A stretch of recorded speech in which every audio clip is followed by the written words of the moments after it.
The morning sun unfurled slowly over the quiet valley where Deep lived, its soft, golden beams sifting through delicate layers of mist as if the world itself were waking with a gentle, sleepy sigh.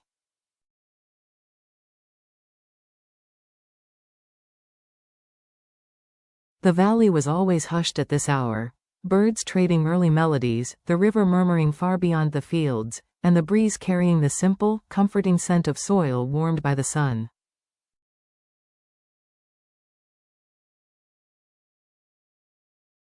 James had always loved this place. Here, life breathed differently. It was a world untouched by corporate negotiations, untouched by deadlines, untouched by the heavy expectations that shadowed his every step in the city.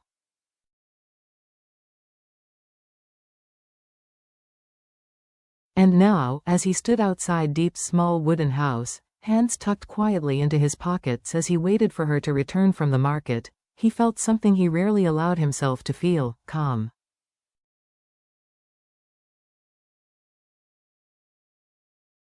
He listened to the rustle of bamboo leaves, the distant laughter of children running barefoot across the path, and even the faint, wistful tune of someone playing a bamboo flute near the riverbank.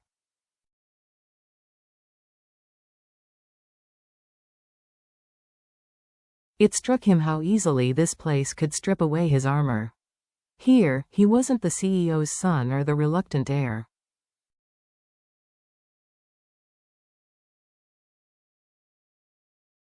He wasn't a man constantly surviving boardroom battles. Here, he was simply James.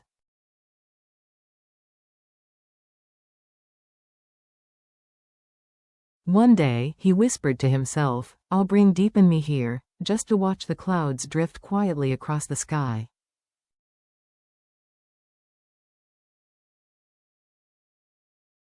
The thought made a small, unguarded smile tug at the corner of his lips, but peace never stayed long with him.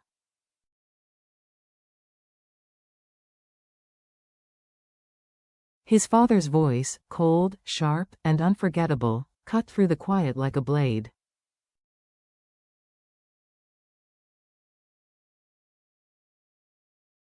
"If you insist on marrying Deep, you are no longer my son." The memory hit him with a familiar sting, scraping painfully against his chest even now.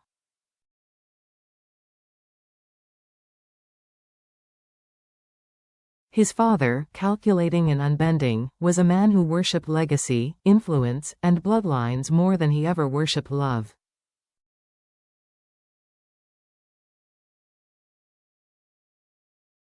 Deep, in his eyes, was nothing but a name without a pedigree, no status, no wealth, no powerful connections.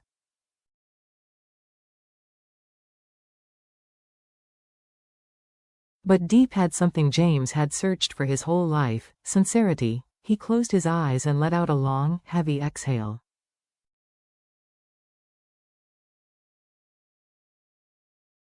He had spent years negotiating with men who mastered the art of smiling with their mouths and not their hearts.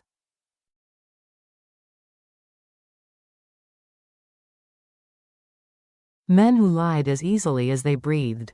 But Deep smiled with her whole being.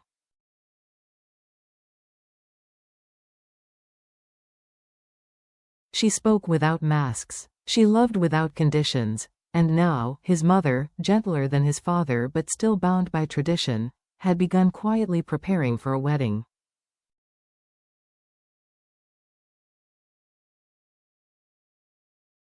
She believed she could smooth over the storm in the household by rushing the ceremony forward.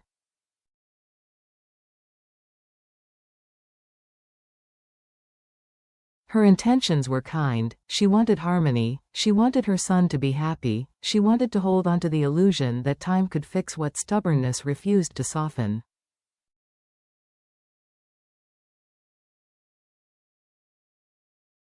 But James knew the truth. A wedding prepared in silence could not silence a war.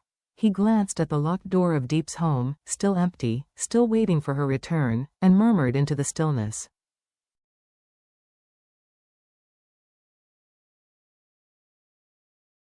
"If only my heart were as simple as everyone thinks," because the truth was cruel.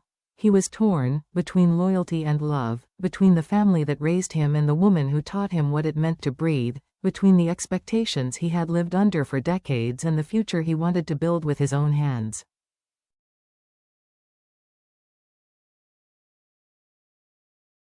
Yet when he looked toward the dusty road where Diep would soon appear, 2 baskets of fresh vegetables balanced effortlessly on her arms, his heart spoke with a clarity his mind never could.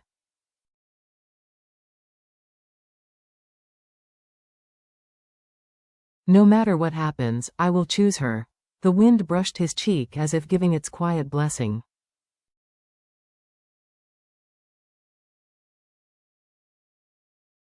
Far away, his mother was already choosing fabrics, meeting tailors, and arranging guest lists, but inside James's chest, something else was forming.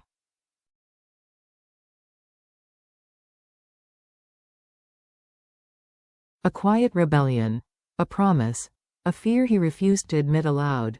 Would love be enough to mend what was already breaking?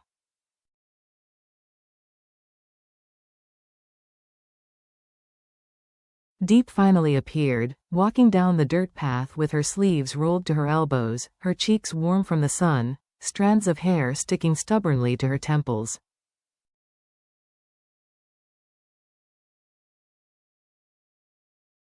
She looked tired. She looked real. She looked like home. And when she spotted him waiting on the wooden bench beside her door, her face lit up in that effortless way that always startled him, as if joy belonged naturally to her.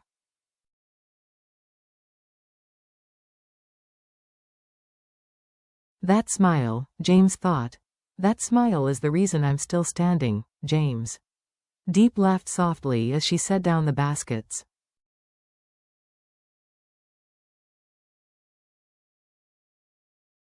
Why didn't you wait inside? The door was locked. Did you think I magically teleported away?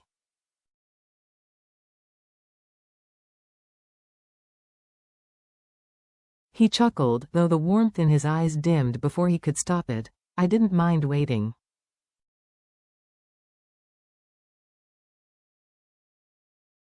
The air here, it calms me. Diep paused. Studied him quietly. She always saw him too clearly.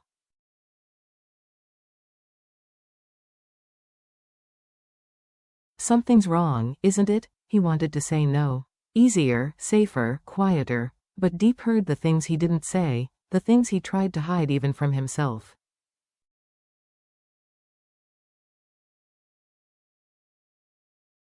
My mother, he began, voice slow, careful, started preparing our wedding. She already talked to a tailor.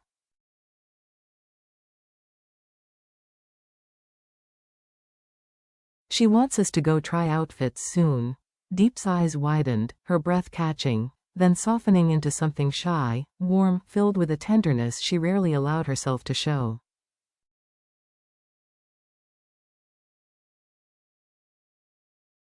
Really? Already? James nodded, but joy did not reach his face. That alone made Diep's heart tighten.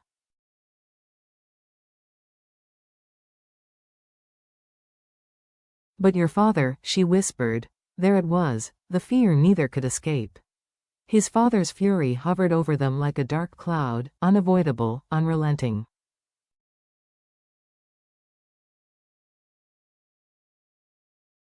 James looked away, jaw tightening as the memory of his father slamming his palm on the desk replayed like a bruise across his mind.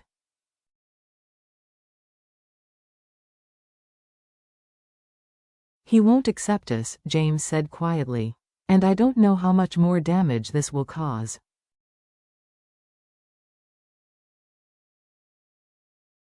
Diep sat down beside him, the bench creaking under their combined weight. She reached gently for his hand, simple, warm, grounding.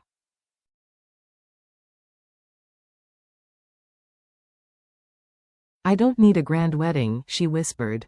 I don't need fancy dresses or big celebrations.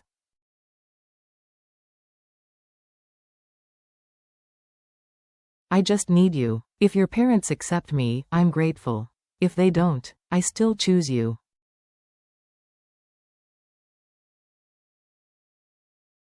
Her words struck him harder than any business negotiation he had ever fought. "But I want you to have everything," James whispered back.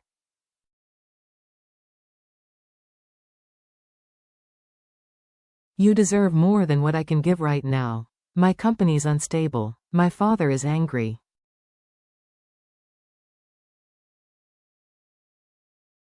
Trouble keeps circling us. You should have a peaceful life, Deep, but instead, you get me."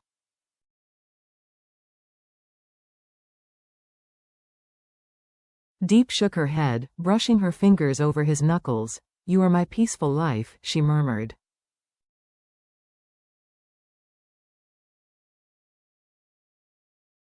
"You just don't know it yet." For the first time that day, the tightness in his chest loosened.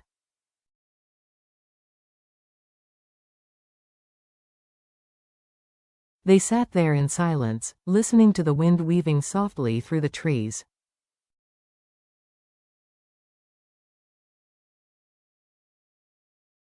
But even in the quiet, James's heart kept whispering the same truth. "No matter what my parents prepare, the only future I want is the one where her hand is in mine."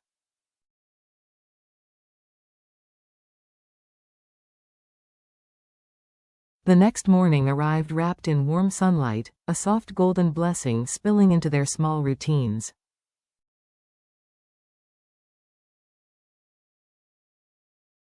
James and Deep woke early to help little NHI prepare for school. The child clung to Deep's leg, her voice sleepy and sweet.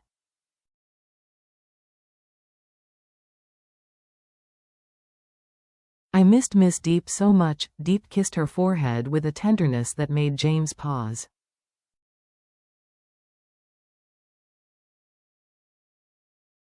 Watching Deep brush crumbs from the child's shirt, tie her shoes, whisper gentle encouragement, it struck James with startling clarity.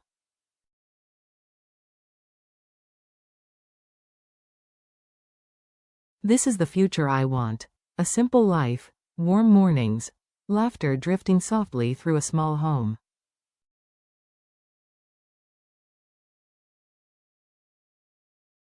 A family. After dropping NHI off, James drove Deep to a bridal boutique, one his mother swore was the best in the city.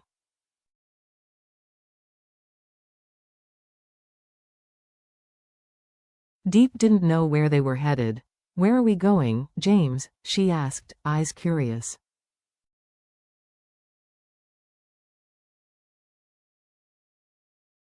"You'll see," he teased. "Another secret?" She pouted. "A small one?" Inside, the boutique shimmered with crystal lights reflecting off rows of wedding gowns.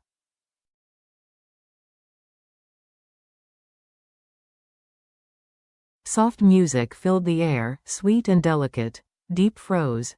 "James," she whispered, breath trembling.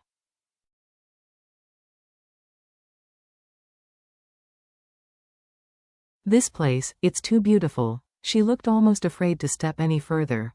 The staff welcomed them warmly, guiding Deep to the makeup chair.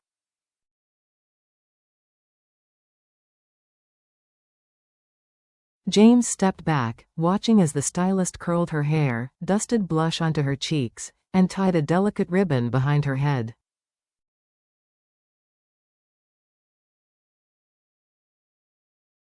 He had seen Deep muddy, sweaty, tired, her hands smelling of vegetables she harvested before dawn, and she had always been beautiful.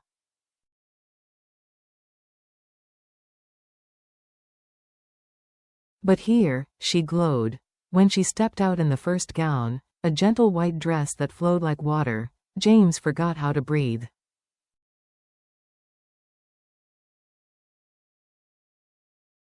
"Am I beautiful?" Deep asked shyly. He swallowed. "You're radiant." Deep twirled slightly, the dress shimmering like a whisper of moonlight.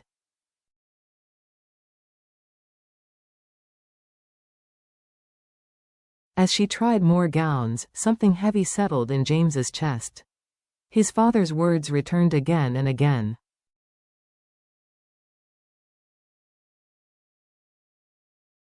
"Marry her and you are no longer my son." The thought of losing his father, the man who shaped him, taught him, raised him, felt like a painful wound.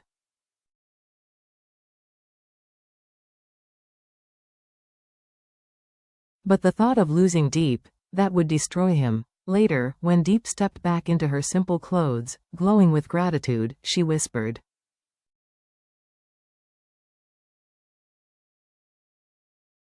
"I never thought I would wear a wedding dress. Or be loved like this by someone like you."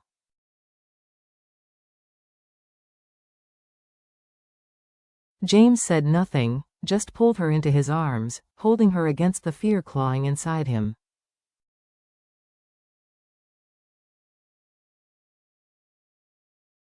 Because while his father's objections weighed on him like a storm cloud, his heart whispered something louder.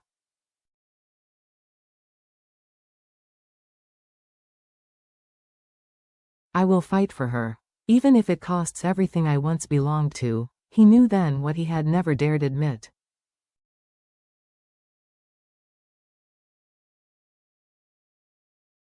His life would break without her. His future would collapse. She wasn't a choice, she was the answer.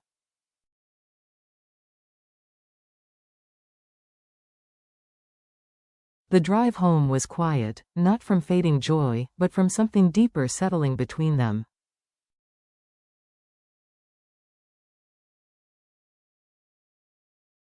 Deep leaned her head on his shoulder, the city lights reflecting softly in her eyes.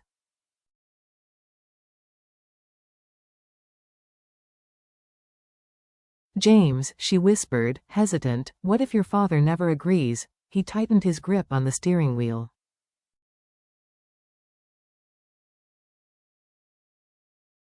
She wasn't afraid for herself, she was afraid for him. He didn't answer immediately.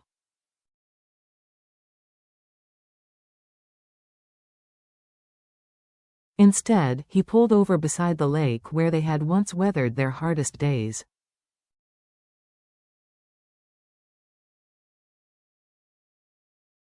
The air carried the scent of wet earth and faint jasmine. "Deep," he whispered, "do you know what I felt when I saw you in that wedding dress today?"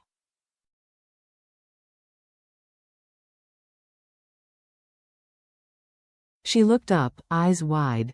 It felt like the world finally made sense. Her lips parted, trembling.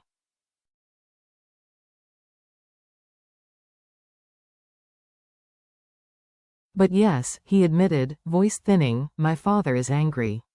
He doesn't want us to marry."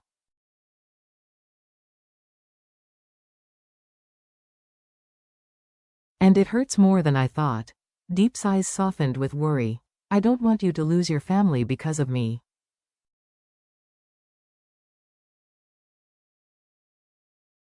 James cupped her face gently. "No. You didn't take anything from me. You gave me something I was missing, something my father never understood."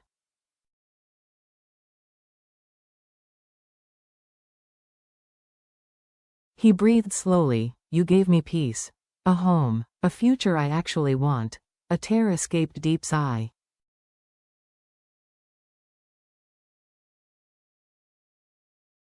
"I only have empty hands," she whispered. "I only know how to harvest vegetables. I never thought I was worthy of great love."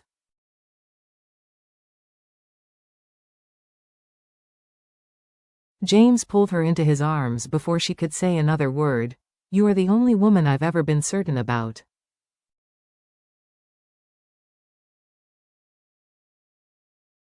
The only future I want. The only one my heart will choose over and over." She clung to him as if anchoring herself in a world that had never once offered her certainty.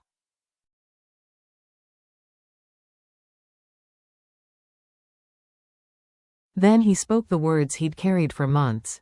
"Even if my father refuses, even if he says I am no longer his child, I still choose you."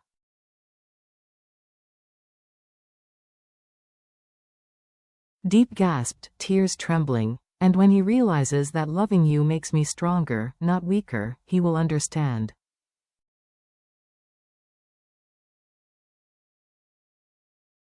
She pulled back to look at him, eyes shining. "Do you truly believe that?" "I don't just believe it," James said softly.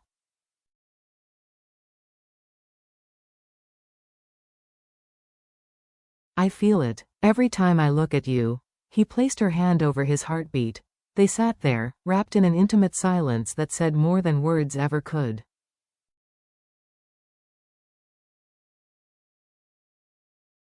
I will wait, Deep whispered at last. No matter how long it takes. Just trust me.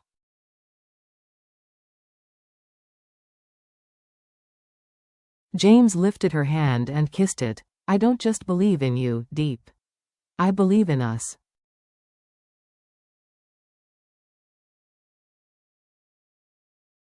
And for the first time in a long, heavy season, the fear inside him loosened. Replaced by something steady, something fierce.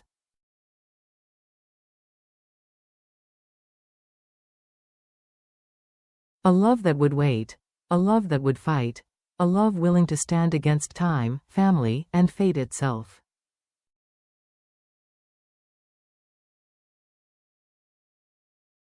The wedding might still be far away, his father's heart still locked behind walls, but James finally understood what his own heart had been saying all along.